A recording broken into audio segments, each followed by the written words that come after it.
technology is working today, so that's good. Welcome. We will be starting the presentation in literally 3 or 4 minutes at the top of the hour. So sit back and look forward to the conversation.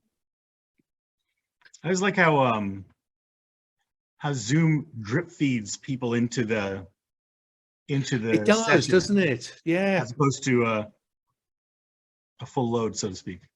I don't know what it's doing whilst it does that, and how does it decide who to let in first? Is it who connected first? I really don't. I don't know, but it's the AI processing.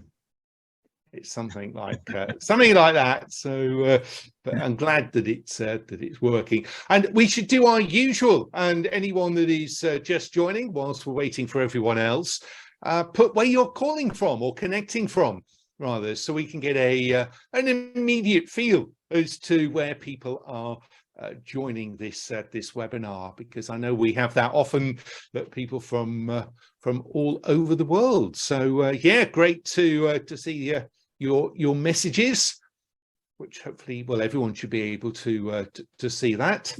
And of course, we got people morning, afternoon, and evening. I know we often get people that connect from the APAC region. So great to see. We have folks in rural Kansas with whiskey in their coffee. That's what we're doing wrong. We all should have something like that. That would make a really interesting conversation, wouldn't it? Certainly if we've joined half an hour early and been drinking the whiskey to this point in time.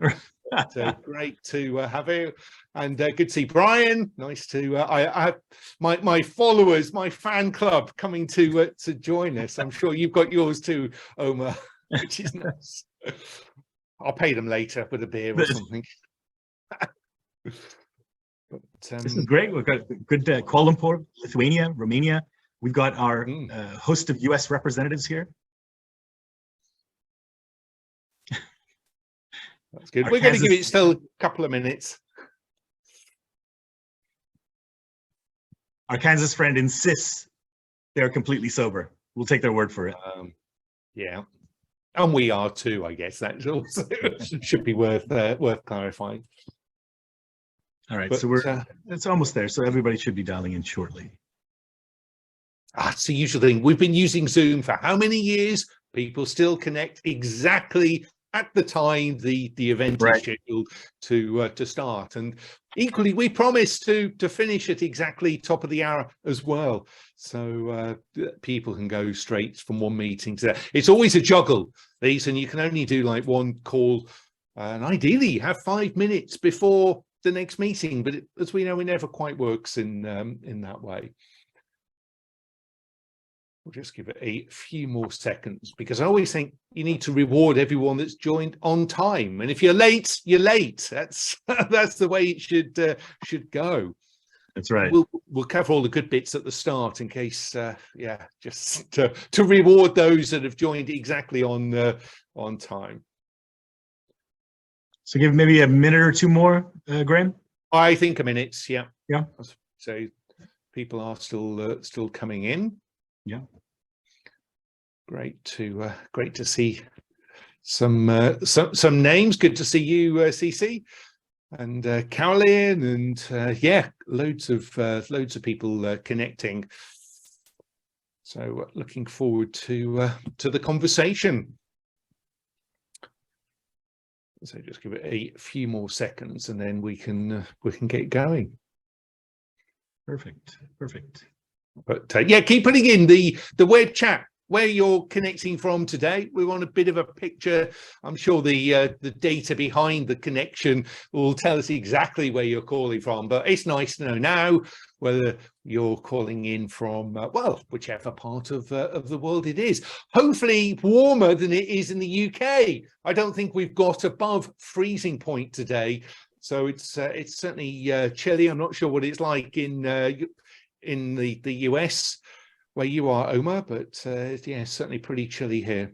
It's for Chicago, it's pretty good for where we are. It's in what is this? We're at 38, which is 4 degrees Celsius. It's pretty good for this time of year. Yeah. See, Jay is in Munster, not far from me. He's probably got some similar weather. Excellent. Well, enough of the meteorological broadcast. People may have thought they'd come for the global weather. Well, we'll do the weather another time. Now we've got to focus on the news and the hot topics. Omar, I think we should start. All right, let's go. Let's get at it. Well, everybody, welcome everybody. Thank you for taking the time. We appreciate you joining us for this conversation today. Our topic today is amid geopolitical uncertainties and global recession, how can procurement keep its seat at the table? And now, usually at the end of the year, when Graham and I do webinars like this, we typically talk about, predictions and expectations for 2023 or for the coming year. We'll do a little bit of that, but we thought that this was a sort of a little bit of a broader, more timely topic to get into, just given everything that's been going on, right? And companies and corporations and individuals across the world, we've all been facing one of the toughest ever business landscapes that we've had. Continued inflation, soaring energy prices, increasing geopolitical tensions. I mean, not to understate that in any way. And now this threat of a looming recession. And of course, there's plenty of folks who are saying that we're already in a recession, whereas others are saying that there's going to be a significant one coming up. And in that context and in that environment, while procurement, I think one of the things we've talked about, whether it's in this webinar or any conference you go to, I mean, it's pretty clear. Procurement has been put under the spotlight during the pandemic. And by all accounts, it really raised its game, right? In helping deliver supply chain continuity and assurance and managing risk, et cetera, et cetera. But I think 2023 poses a altogether different challenge. So the question that we're going to focus on today in this conversation is really, how can the function keep its seat at the table to strategically support the C-suite, CEOs, CFOs, CFOs that we work for and work with, and enable value creation and overall organization success in this context of this ever-tightening economic environment, both at a macro and a micro level. So that's the overall context, if you will, the theme of what we're trying to do. And to discuss this topic, I'm really pleased to have a fantastic panel to have this conversation. I'm going to ask everybody to do their own introductions, but we have Damini Upadhyay, who is the Director of Procurement at Tata Steel UK. We have David Bondi, who has been a CPO at a number of great organizations and is starting a new role shortly, but I'll let everybody introduce themselves. And then, of course, the famous Graham Crawshaw, who is Procurement Content Director and Board Member at CASME. So if I could ask everybody to give a brief introduction of yourselves. Damini, perhaps you could go first.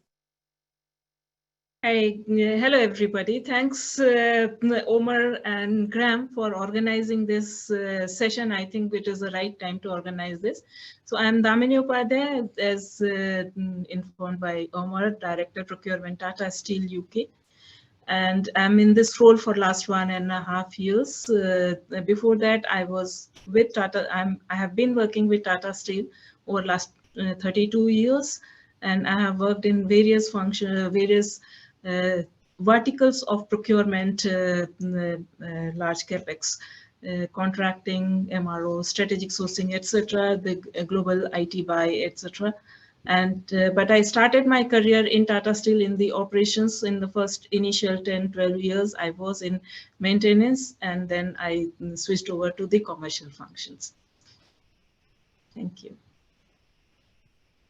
All right, David, you go next. Great, thank you, Omar. And to echo Demia's comment, Graham and Omar, thanks so much for the opportunity today. Appreciate being with everybody today. My name is David Bondi, Chief Procurement Officer for a company to be named in early January. Very excited about my new opportunity and looking forward to a new endeavor. Have been a Chief Procurement Officer most recently with Baxter Healthcare in Chicago. Prior to that with Revlon and Ralph Lauren in New York City. And then prior to that, spent a number of years at General Electric and Coca-Cola in Atlanta, Georgia. So looking forward to the topics of discussion today. I think we've all learned an awful lot the last couple of years related to what's happened in the environment. Procurement certainly has been under the spotlight, no doubt about it, when it comes to COVID and dealing with supply continuity. And we look at supply was a major issue in 2021.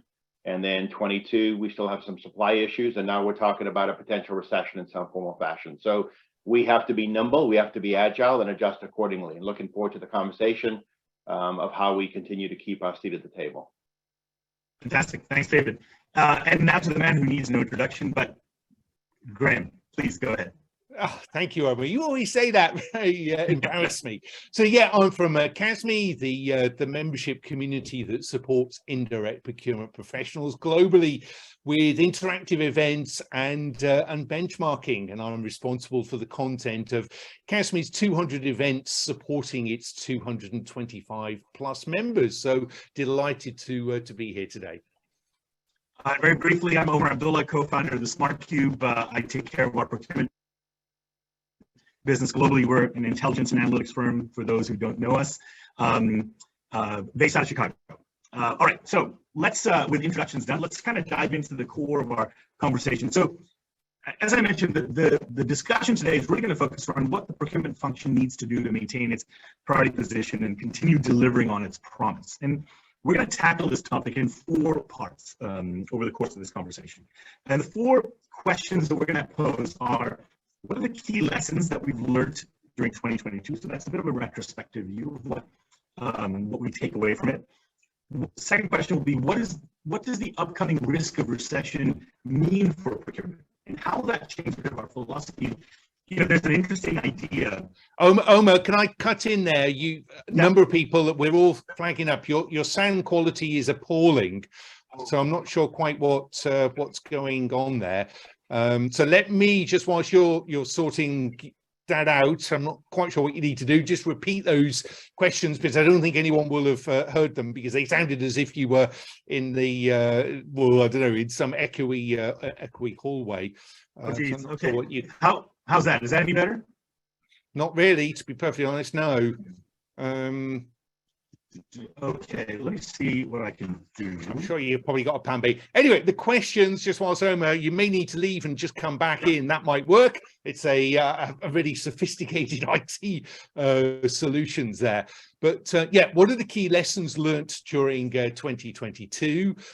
What does the upcoming recession mean for procurement?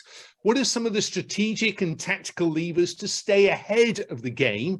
And then finally, how can the function continue to evolve in this environment? And what advice can we share going forward? So I think we should start with a poll. Omar, is your sound? How's that? Is that any better? Yeah, perfect. Yeah, whatever you did, you've kicked the gremlins. You know, I'm not even going to say what I did because it's so embarrassing what I did. We'll just leave it off the table. But thank you, Graham, for picking it up.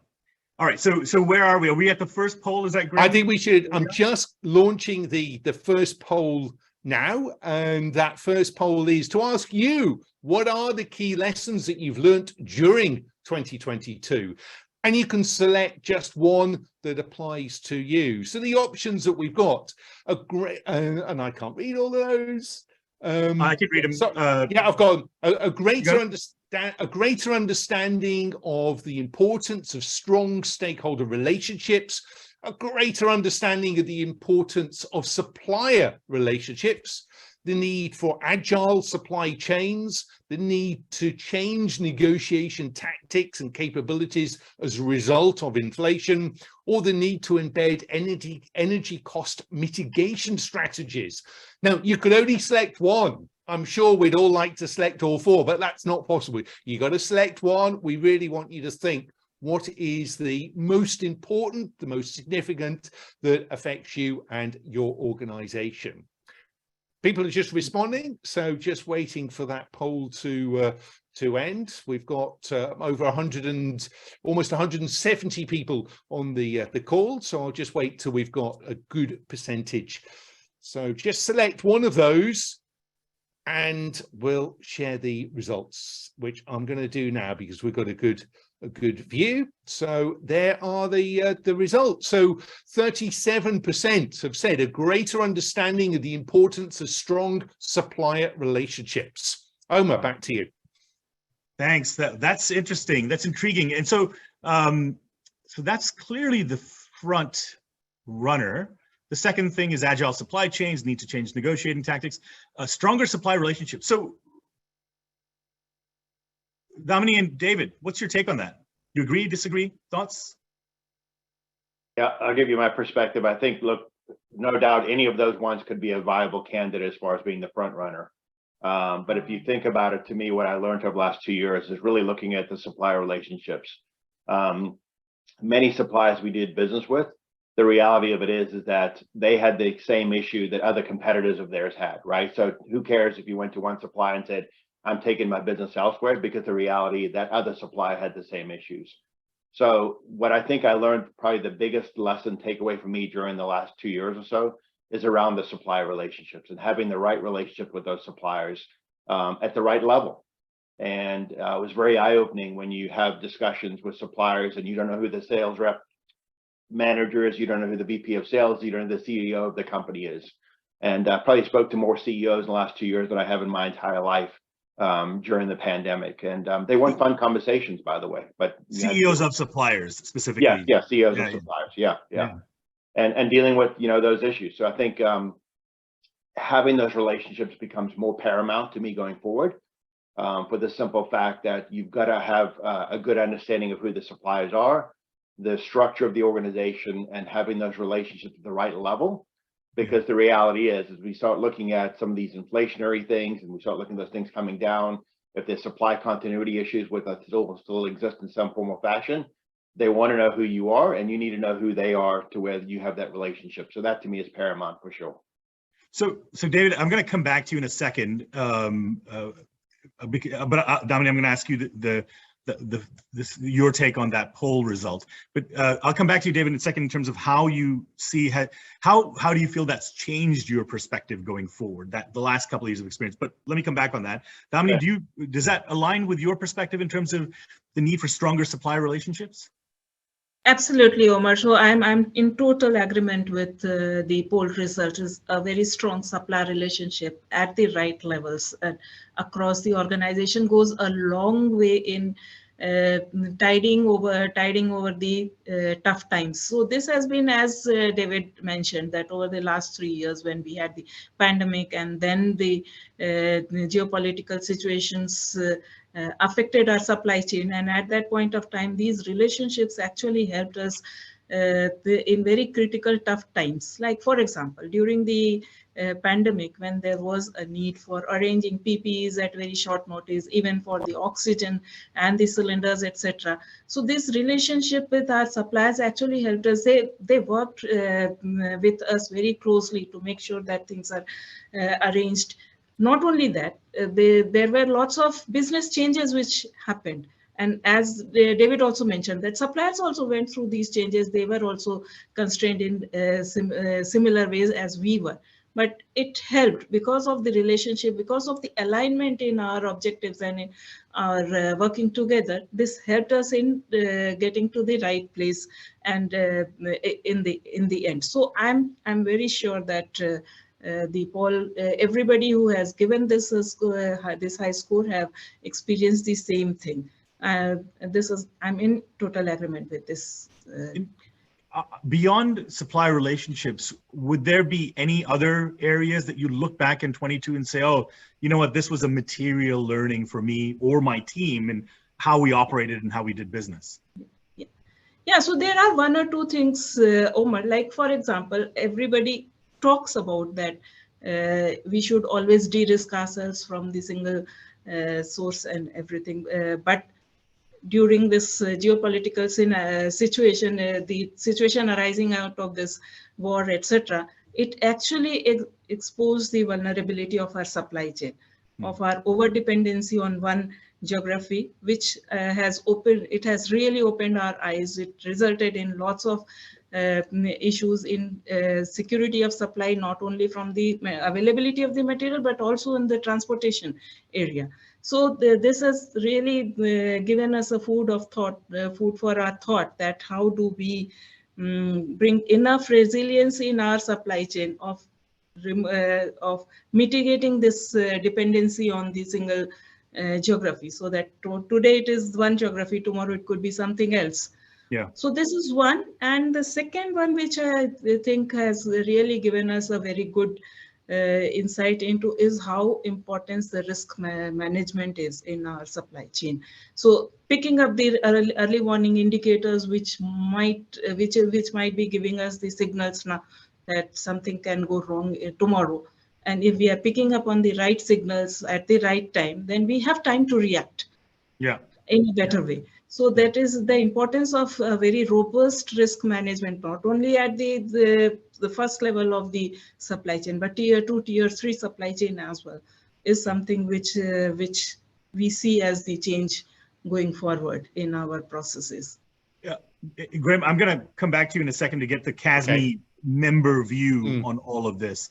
But David, are there other areas in terms of how you think about it? And then how has this practically changed the way you and your teams have worked over the last 12 months or so?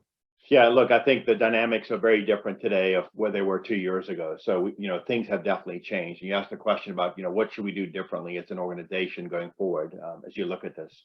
And I think there's a couple of things to consider. So number one, the supplier relationships are critical, no doubt about that. Number two, having the right agreements with the suppliers and looking at supply continuity provisions within your agreements, I think becomes important. Looking at things like safety stock, looking at things like consignment inventory, there's many levers that can be pulled to ensure continuity of supply. So I think that becomes important. Yeah. And you talk about the supplier relationships. The question that I would ask the people on the call today is, you think about talking to your suppliers, how many of your suppliers say they want to go to you first when they have new innovation, or they have new technology, or they got new things to bring to the table? Are you the first customer that they think of? And if you're not, why is that? What can you do as an organization to have a better relationship with those suppliers? Because inevitably, when there is a supply issue, when there is a risk issue, they're going to take care of the important customers first. Yeah. And if you're not even on the radar, they even know who you are, and the leadership doesn't know who you are, then you're probably going to be at a greater risk than somebody else is. So think about that in the context of the relationship you have with the supplier, the agreements you have with the supplier. And I think the other thing that we've also learned over the last 2 years or so is really understanding who the suppliers are. And I can't tell you how many phone calls I've had with suppliers and where they're getting those products from. And I think the other thing we learned as well is really understanding the source of supply from the geopolitical perspective related to where this country of origin is coming for the raw materials. So all those things are factors. So I think, in summary, it opened up our eyes to a lot of different things that we have been totally oblivious to historically, that we need to have the focus on going forward to understand how we can understand the suppliers better, to become more efficient in making the right decisions and looking at the supply base. Graham, does that resonate with the CASME community? I know one of the things that you and I have talked a lot about for the last couple of years in particular has been, we always talk about supplier of choice, but this is an interesting idea. It's customer of choice, right? And you have to make sure that you are a customer of choice, because we've seen the practical implications of having that status, if you will. How does that resonate with kind of what you see within the CASME community and the member community there? Yeah, I mean, absolutely, totally agree on that. I mean, I think first of all, we need to congratulate ourselves on doing a great job. Something that procurement's not really very good at doing very often. But we've got through the pandemic. We've got plans to support or get around the Russia-Ukraine war. We've managed interest rates, utilities increases, inflation, supply chain disruption. The list goes on. And I think we've learned from every step. I mean, it does make you wonder what's next, but we've built on that. And that's also at a time when, we talk about supply relationships, but we know many companies are actively trying to take advantage of high inflation to either boost or recover lost profits. So it's a big challenge that we've got out there, but we're doing a great job. Yeah, absolutely. So I'm mindful of time because I want to make sure we've got 3 more questions to consider and a couple of polls to do. I think the one thing, let me just add one thing, and then let's go to the looking ahead piece. Is I think just what each of you have said. If I look at the last year, it feels to me, if I take a step back, it's almost like we're in this I don't want to overstate this, but like we're in this age of flexibility, if you will, right? Agility is the big buzzword that you'll hear at every single event and conference that we go to. But we are definitely in this age where if you look at what happened with Ukraine and supply sources there, everything that's going on in China, everything that's going on from an environmental perspective and climate and all of these other aspects, you know, that agility seems to be more of a requirement than ever before. And that we need to be ready and thinking about all of these different alternatives while maintaining strong relationships there. But let's look ahead a little bit and let's go to that second question. So with this idea of the recession, now whether, you know, again, as I said, some folks think we're here already. It's here, we're in the midst of it. Others say it's coming and it's going to get a whole lot more severe in the next 12 months. But are there, if we look at that and we say, what does the upcoming risk of recession mean for procurement? Are there one or two key implications that you would focus on when it comes to these recessionary environments? And David, maybe if I can ask you to kick that off. Yeah, sure. Look, I think there's a long list, but if you ask to keep it to one or two, I'll give you one external and then one internal. So from an external perspective, for me, it's really understanding the health and well-being of the supplier community. So I think so many times we think about the suppliers and we think they're fine, but we don't realize that they're a small company and they're at the brink of bankruptcy or they're at the brink of cash flow challenge and they can't get product in. So if we start seeing this recession activity happening, I think it's extremely important, and Demay has talked about it earlier, is understand supply risk and really from a financial health perspective. So there's nothing preventing, I mean, there's many applications and tools that are out there today. I would absolutely recommend that people figure out how to go look at the health and well-being of their supply base. That to me is critical, even probably more so now that I think as we look at 23 embarkment. So that would be one from an external perspective. If we're looking about it from an internal perspective, I think that what companies can do and where procurement can earn a seat at the table is really looking at demand management and having the courage to challenge why you are buying goods and services. So who cares if I can go beat up an office supply company and get that $20 pen for $10? The question I would ask is, why am I buying a $10 pen? Right? So that's what the real question should be. So procurement has to have the right information and have the right knowledge and have the courage to challenge. And so looking at demand management levers within the organization. So again, I could go on for 25 more, but those to me, I think are two key ones from an external and internal perspective. Those are tough conversations, particularly on the demand management piece of it. Absolutely. And look, I think, Omar, as you have those conversations, it's not procurement's role to tell the leadership, hey, we better stop buying these $20 pens, right? It's not our job to do that. What is our job is to share with the leadership the cost implications of buying that $20 pen. That's our job. So we can say, look, you're going to save 200 grand a year if you take out this pen line. I know it's a silly example, but you understand the point. Sure. But understanding what the implications are of making the decision and the buying activity of those particular products, that to me is the value proposition. We do not need to be in the business of trying to do, control what SKUs and so forth are done, but we should be in the business of understanding the implications of the decisions we make as an organization. Yeah, I think that I hear you 100%. I mean, I think the pen example is a simple example, but if you extrapolate and scale it up to issues of complexity and over specification and multiple SKUs and all of these different aspects, it literally becomes a very material issue as you move into other areas, not only in indirect, but on the direct side as well. Damini, does that resonate? And are there other things that you think about in this regard? Yeah, Omar. So in addition, to me, what looks like is that procurement will always be the one of the first functions to feel this impact of recessions or feel the pressure of the recession. And this certainly will mean that procurement has to work very closely and close collaboration with all the stakeholders, whether it is our colleagues in the other spectrum, that is on the other end of the spectrum, that is our marketing and sales, who are looking at how the demand is flatten, demand is supposed to be flattened and come down in the during the recessionary area, and then the pressure comes on procurement to cut the costs.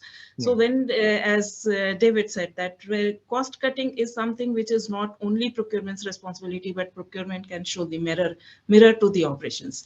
That this is what we are looking at, and this is how we want to make sure that without affecting the operations, this is how we can cut the cost. So these are few hard pointers which we will have to show to the operations, and then work closely with them. We will have to work, as procurement will have to work on first on the cost avoidance, and then on the reductions, becoming leaner and meaner supply chain, with looking at the cutting out the flesh at every part of the supply chain, sub-process of the supply chain. So this is one thing. And second is that how to make sure that the supply chain doesn't dry up, because recession is going to hit our supplier partners as well. So during that, in that situation, whether how the suppliers are taking it, how they are getting affected, and where we might face a problem, that is the area where the procurement has to keep an eye on, work closely with the supplier partners to make sure that supply chain doesn't dry up. That is these are the two things which I think will be very important.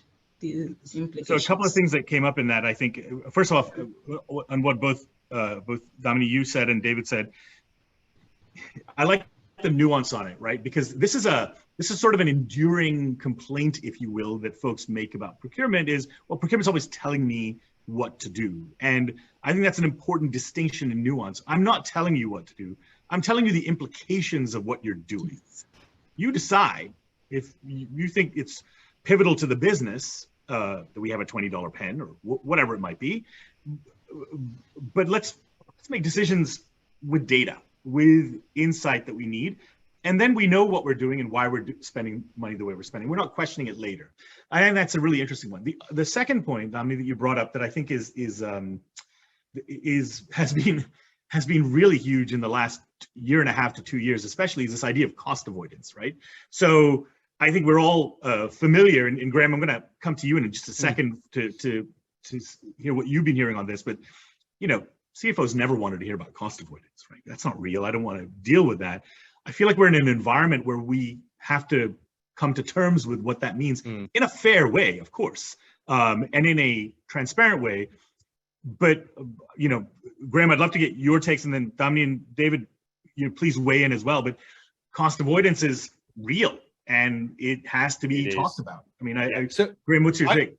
I've had more people talk to me about cost avoidance over the last 10, 12 weeks than the last 10 years, because it's impossible for many companies to actually get their savings targets, and therefore you've still got to demonstrate your value, and therefore accept that if you've got a legitimate cost avoidance and a calculation that's approved by finance, then that can really help you.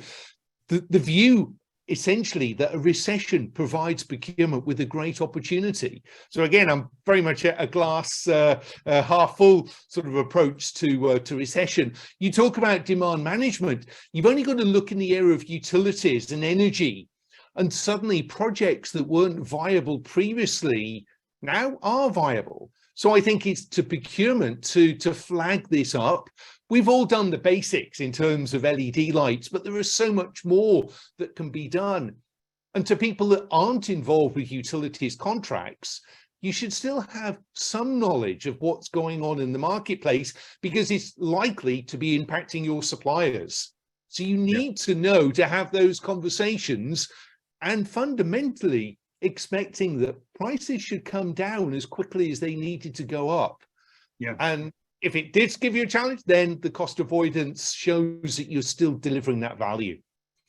It's interesting on the coming down, prices coming down. If you recall, Graham, in the last webinar we did a few months ago, I think one of the polls we did, there's a bunch of people who came back and said, well, we think this inflation issue is a temporary issue, and basically by the end of 23, it's going to go away, which is an interesting perspective. Let's not debate that right now, because I think we can spend a few hours debating that and have lots of views from the 200 or so people who are on this. But Cost avoidance. Damini, David, how do either of you react to that and sort of think about that? Maybe Damini, let me tee you up first on that.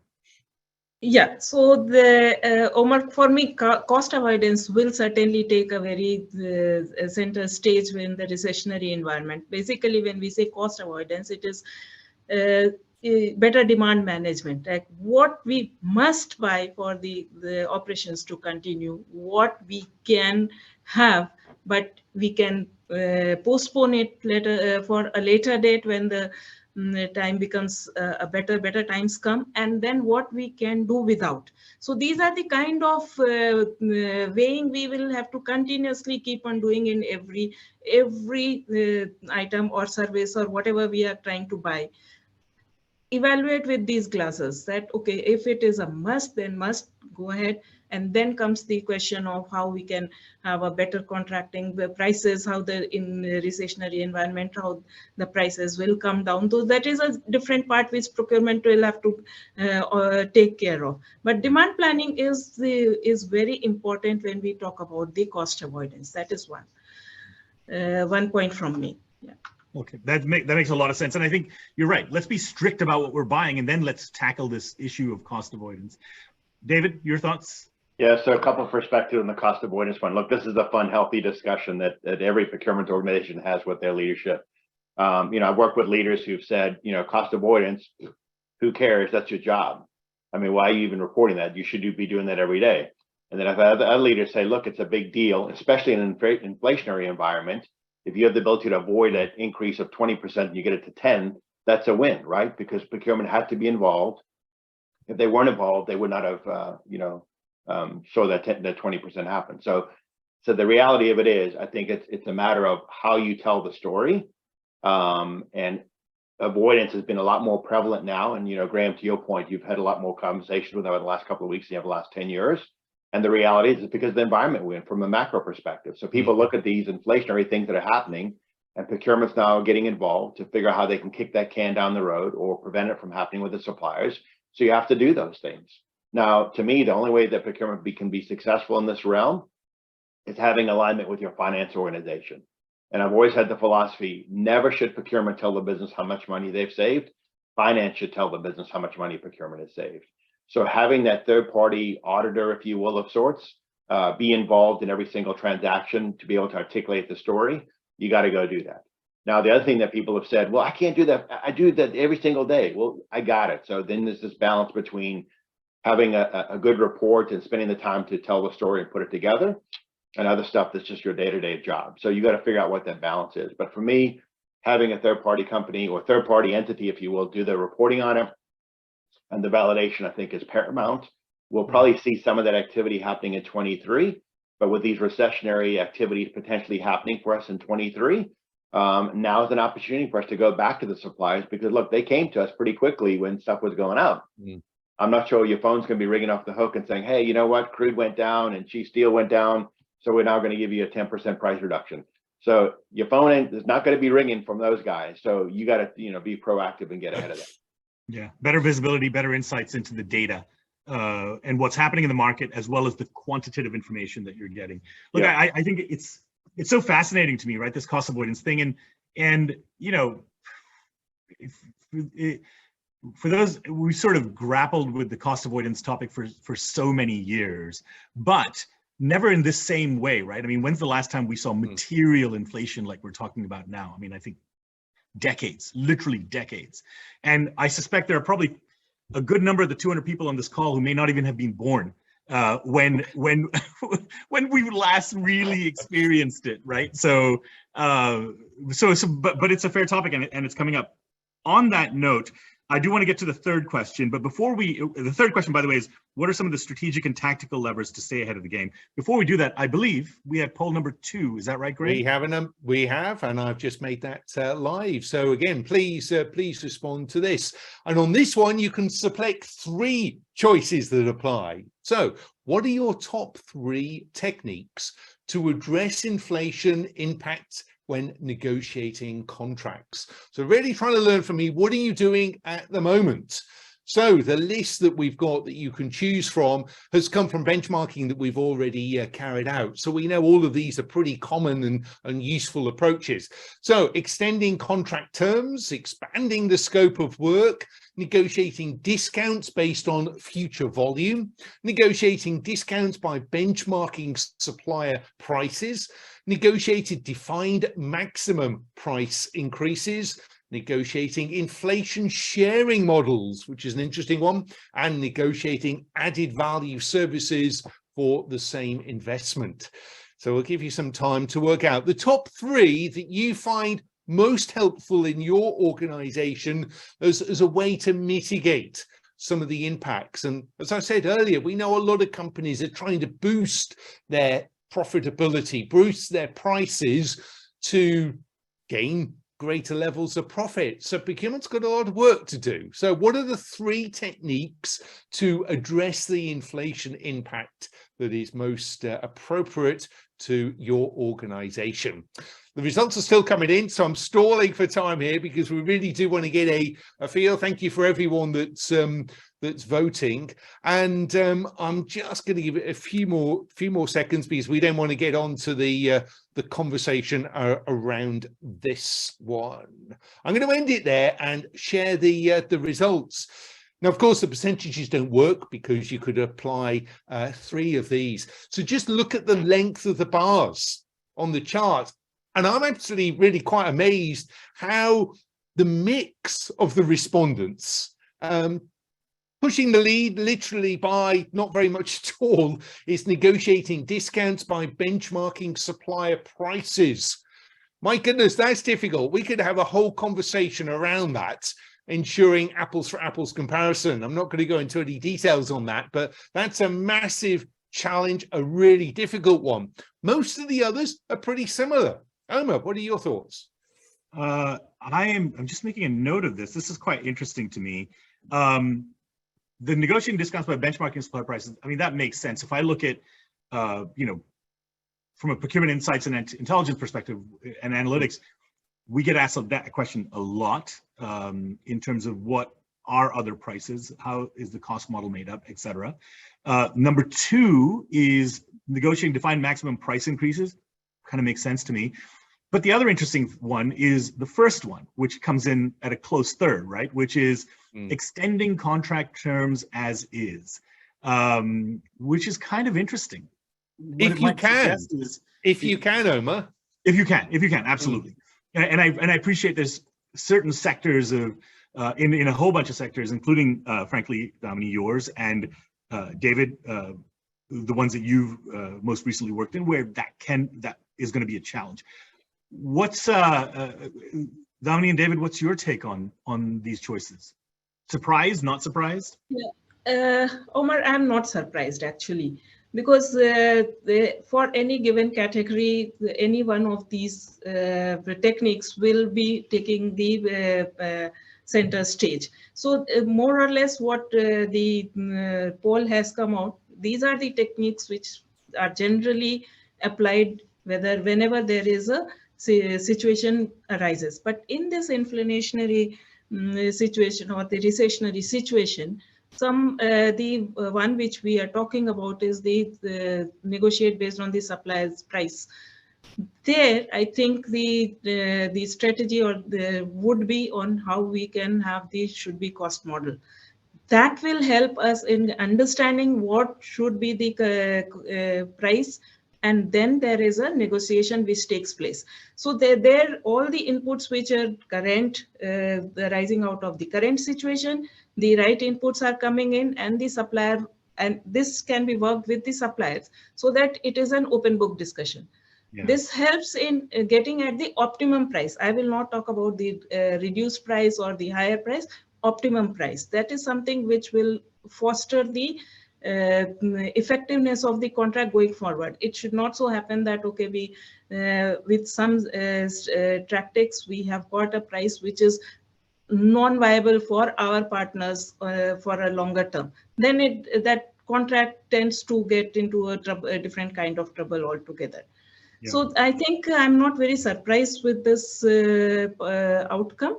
But given like for example, extending the contract term for, especially in the services area. Can we, for the same price, can we get something more out of the contract, out of the services? Additional Then that value. actually, yeah, that creates the value. So where it has to be price, cost, value balancing has to be done. Yeah. We have to keep in mind that suppliers are also keen to have this contract running, because they will also need to have their business running. So we have to work together on this. Yeah, I appreciate that nuance. You know, I get asked the question a lot, oh, is this price that I'm paying per unit the right price that I should be paying? And my answer to that is always, look, who knows? Because you can't compare it to X, even if that X company is smaller than you are, because they may be buying a different specification that is more valuable to the supplier. They may be buying a different level of volume. They may be buying it in geographies that vary. There's a whole host of things that play into it. I think looking at it from a cost model point of view makes a lot of sense, because now you're looking from the bottom up and what makes up your cost, and then what's a fair margin for you to charge. Fair will vary, of course, by sector, et cetera, et cetera. But I think that's a good way to sort of look at it. I mean, David, does that resonate? Does that make sense to you? Yeah, it does. You know, it's interesting. Yeah, so look, those many topics make sense as far as those questions and how they were responded. To me, I think one of the big things is to really truly understand what the market's doing. And knowledge is power to me, where suppliers may come to us and ask for a price increase, but really what's happening in the market. Understanding, I mean, you know, transportation is an example. People should have their pulse on what's happening in the transportation market for the cost of containers now than they were 6 months ago, where they were a year ago. And so I think having that detailed information of what's happening in the market becomes extremely important to have the right power and knowledge as you negotiate with your suppliers. So I think that's one critical thing that you've got to go do. Yeah. The other thing I'd say that is important as well is really looking at trying to qualify alternative suppliers. And how do you get your hands on creating competition? And if you don't have competition, then your leverage diminishes greatly. And I know in many cases, things are single source. It takes a long time to go qualify somebody else, et cetera. Got it.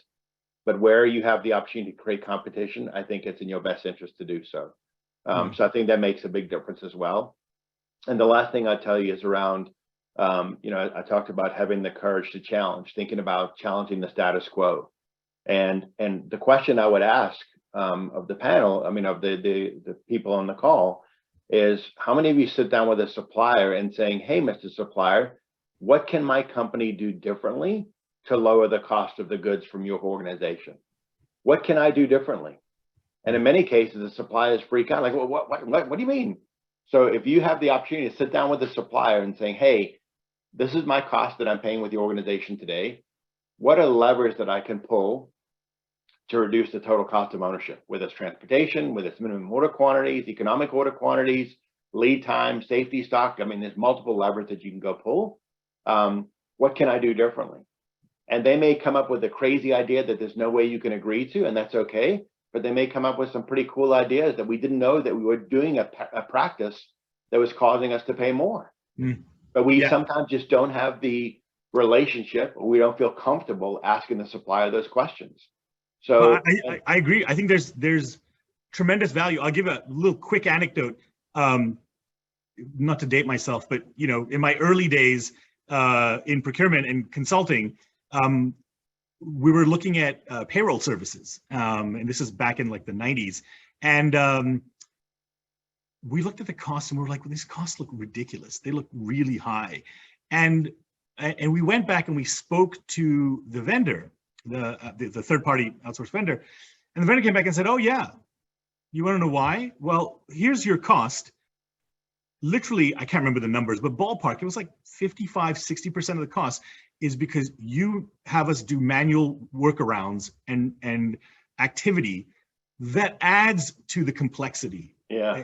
Because you think, you know, things are so unique, but let me tell you, they're not. And if we did this, and this, it'll take it down.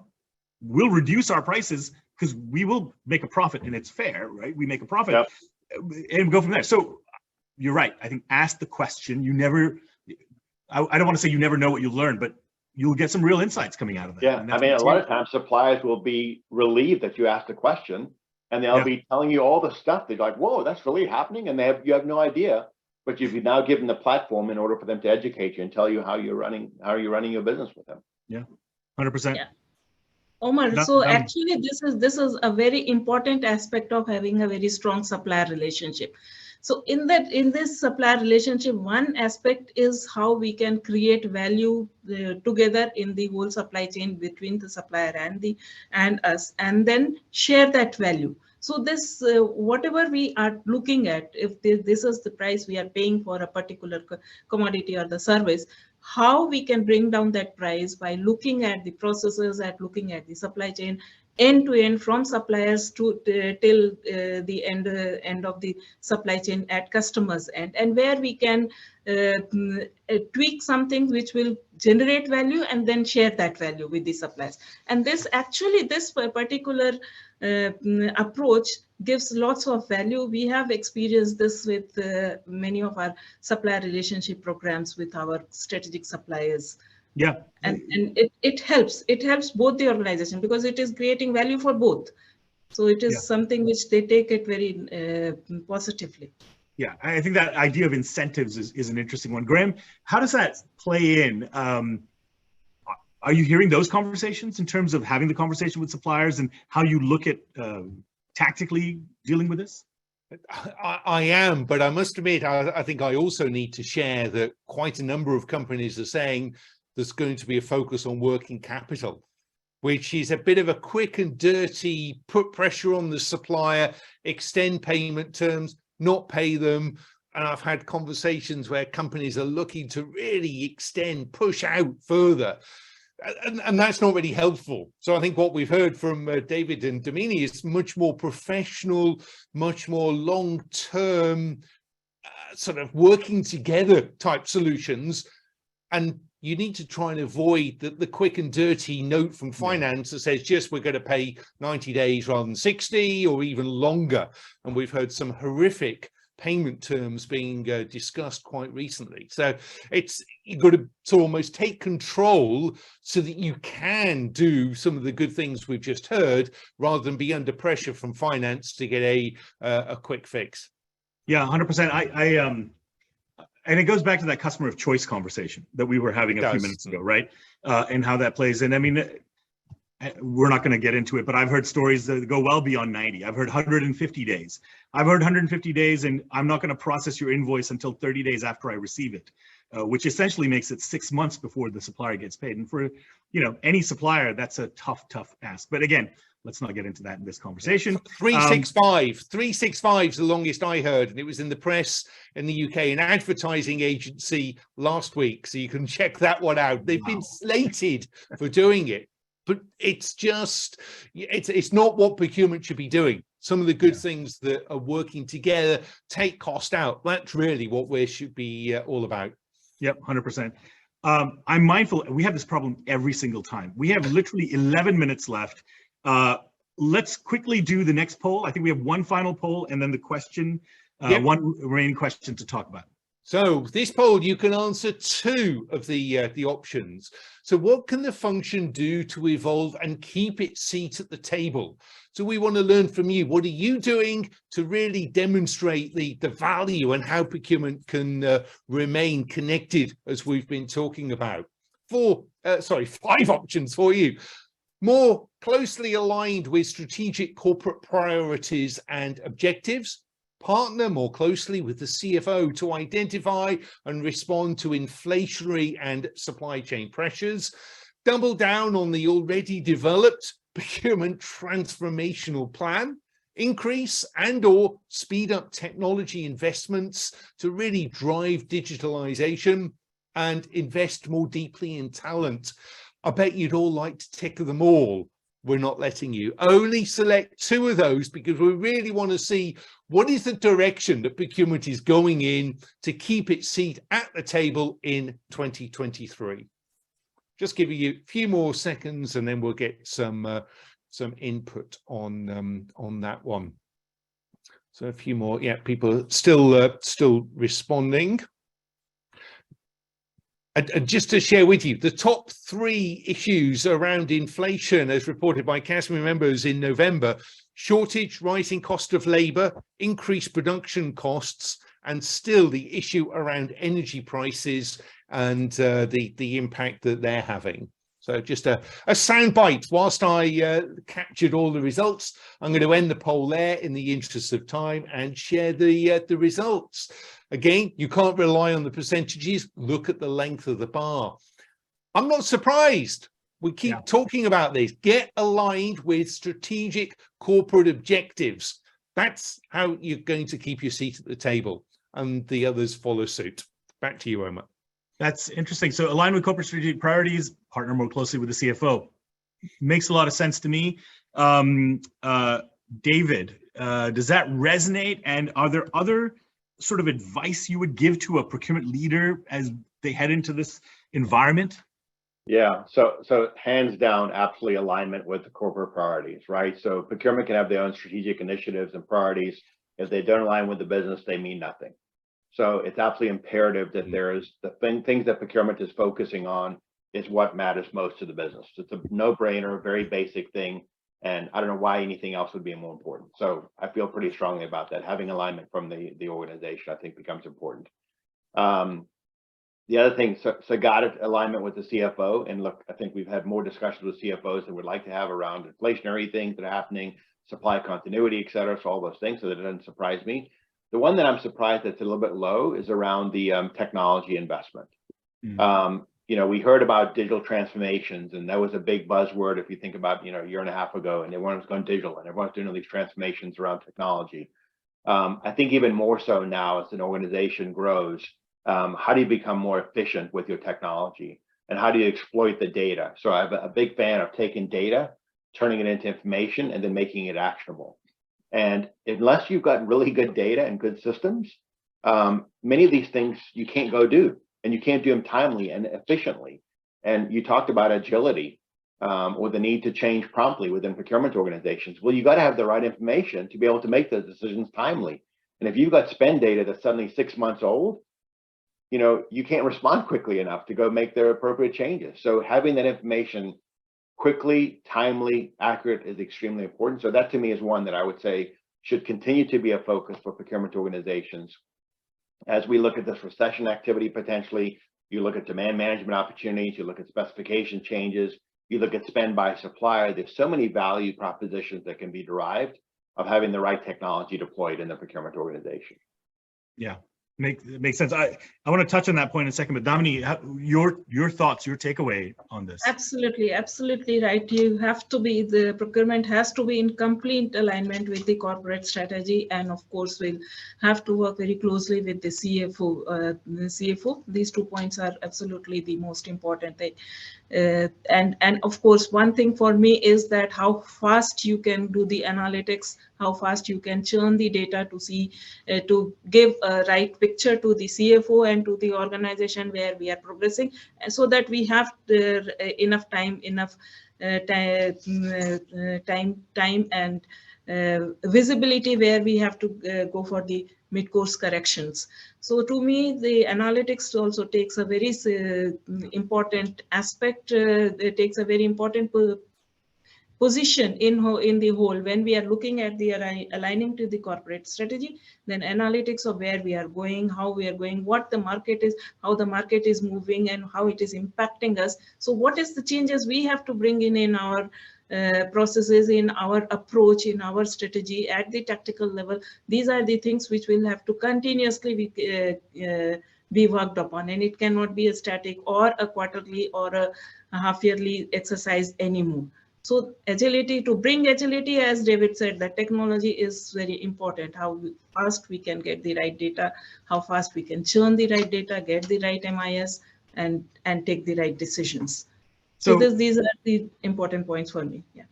So if I summarize what you just said, and Graham, how does this play with the CASME community? So if I summarize, we're talking about agility, we're talking about continued investment in technology to drive visibility. So you have more information, more insight, more data, alignment with corporate priorities, and then everything that you do should cascade down from that. How does that play out with what the CASME community has been talking about these last 6 to 12 months? I think absolutely does resonate very, very closely. The chat's going wild because people are saying, what about talent?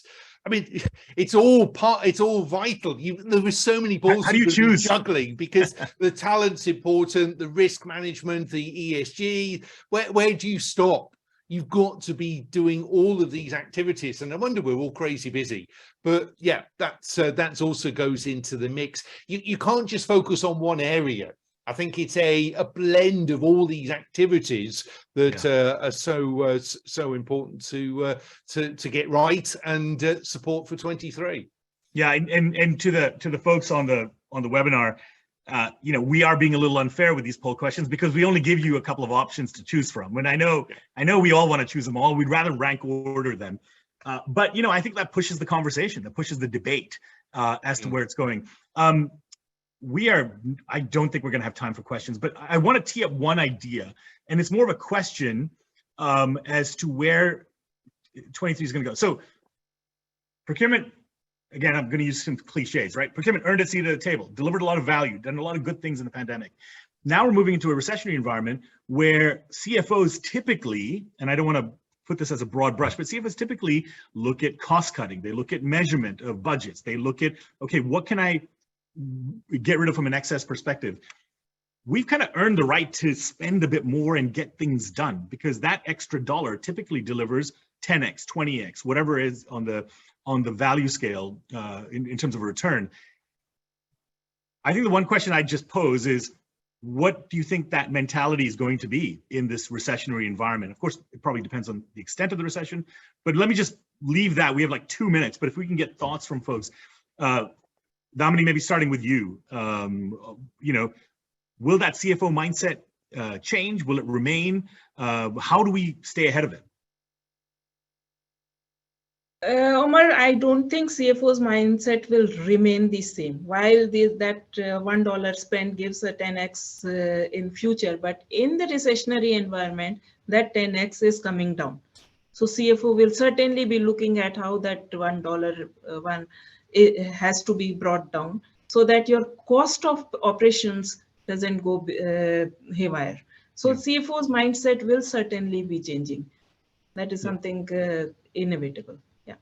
David, but your thoughts? If you look at it same way, but if you look at it from the operations perspective, people will still be looking at, okay, if I'm able to spend this, I'm able to get that extra production, I'm able to have that opportunity of selling it in the market. So at what level of organization, at what supply chain you are, there will be a different mindset, but overall alignment will from the CFOs will be there, that there has to be a cost cutting. There's no doubt about it. Strong focus on value. David, your thoughts? Yeah, so you talk about procurement having a seat at the table. Somebody told me the other day, which I thought was really good, that they said procurement doesn't own a seat at the table. They rent a seat at the table, and rent is due every day. So I thought there's a pretty good expression as far as how procurement sits at the table. And I think procurement will still be very much involved with the finance leadership going forward. I go back to my comment about the digital requirements that we have within procurement, because I think what's going to be important as 23 comes around is having that information to be able to share with the leadership in a timely manner, decisions that can be made and levers that can be pulled to help reduce the cost for the organization. And that cannot be done without the right information. So to me, what's going to be important as we look at 23, having the right reporting systems in place to have visibility to those cost structures and understand what levers can be pulled to make the appropriate adjustments. And if procurement can have that information working very closely with the IT organization and have that information available timely and quickly and accurately with the leadership, I think that that rent gets paid every day sitting at the leadership's table.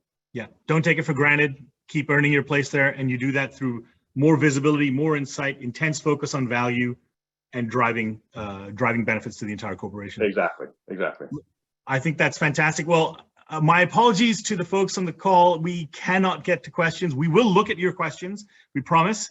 And then, depending on the questions, the nature of them, et cetera, we'll come out with a response separately. But in closing, we're right over time, but I would just want to thank everybody, Damini, David, Graham, thanks so much for being part of this year-end closing webinar. And thanks to the 200 or so folks who took the time out to listen to this conversation. And thanks for participating.